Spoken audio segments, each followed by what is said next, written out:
Medjugorje Desecrated, when hatred wounds the signs of faith. A serious act of desecration has struck Medjugorje, one of the best-known and most visited Marian prayer sites in the world. During the night of July 27 to 28, 2026, statues of the Virgin Mary located on Apparition Hill, known as Podbrdo, and near the Blue Cross were defaced with black paint. The outdoor altar area of St. James Church was also damaged by fire. Authorities in Bosnia and Herzegovina have opened an investigation, and according to initial reports, a Polish citizen was detained as the suspected perpetrator. The images of the blackened statues cause pain and indignation. Mary's face and hands, symbols of gentleness, welcome, and maternal protection, were disfigured. Offensive writings and accusations directed at the Medjugorje visionaries were also reportedly found near the statues. Faced with such an act, the first reaction may be anger. However, for a Christian, this incident must not become an occasion for hatred, revenge, or indiscriminate condemnation. A truly Christian response must arise from prayer, reparation, and mercy. A wound inflicted on the community of believers. A statue is not a deity.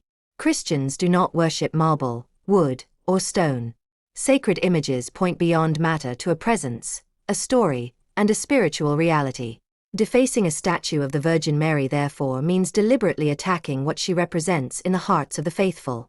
For millions of people, Mary is the mother who leads us to Christ, brings comfort in suffering, and calls us to conversion.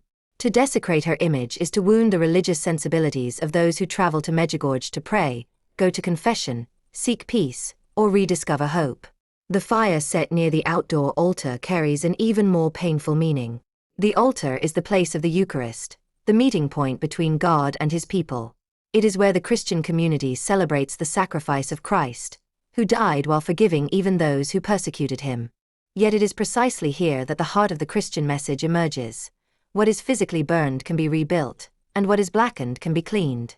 Authentic faith, however, cannot be erased with paint or consumed by flames. Medjugorje must not answer hatred with more hatred. This act must not become a pretext for fueling conflict, blaming entire peoples, or creating new divisions. The personal responsibility of the individual who committed the act must be established by the proper authorities. It is not the role of the faithful to replace justice or to spread unverified information. Above all, the Christian community is called to pray for the conversion of the person who committed the desecration. Praying for the perpetrator does not minimize the seriousness of the act. It means refusing to allow the aggressor's hatred to enter the hearts of those who have been wounded. From the cross, Jesus did not call for revenge, but for forgiveness. Mary remained at the foot of the cross without responding to violence with violence. This is the path shown to us today as well: firmness in condemning evil, while refusing to hate the person who committed it. True reparation does not consist only in restoring the statues or rebuilding damaged structures. Spiritual reparation is also needed through prayer, adoration, fasting, confession, and a renewed witness of Christian life. A provocation that challenges every believer. What happened in Medjugorje should also lead us to reflect on how we live our faith. It is relatively easy to feel outraged when a sacred statue is desecrated.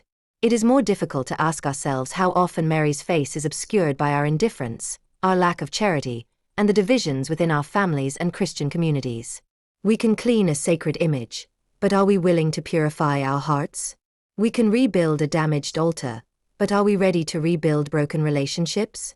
We can condemn the person who set a destructive fire, but do we know how to extinguish the fires of hatred, slander, and resentment within ourselves? External desecration is visible and shocking. Yet there are also quieter internal forms of desecration. Using religion for personal interests, losing reverence for the Eucharist, becoming superficial in prayer, showing contempt for the poor, and failing to recognize the dignity of others. Mary does not ask only that her images be respected. She asks that her Son be welcomed, loved, and recognized, especially in the most vulnerable. Faith is stronger than the flames. Medjugorje has been struck by a dark act, but darkness will not have the final word. The statues can be restored. The altar can be repaired. Pilgrims will return to pray, and the celebrations will continue. Evil creates noise, fear, and scandal. Goodness, however, often works in silence, through the hands of those who will clean the statues, through the priests who will once again celebrate the Eucharist, through the pilgrims who will pray the Rosary, and through those who choose forgiveness. The best response to desecration will therefore be a more authentic faith, not an aggressive or superstitious devotion, but a faith capable of producing peace, conversion, and charity. Those who tried to blacken Mary's face cannot erase her message. Those who attempted to burn an altar cannot extinguish the presence of Christ. The Church has endured persecutions, sacrilege, and destruction far greater than this, yet it has continued to live because its strength does not depend on stones. It depends on God. In the face of this wound, may the response of believers be a simple prayer. Mary, Queen of Peace, comfort all those who have been wounded by this act. Obtain the conversion of the person who committed it.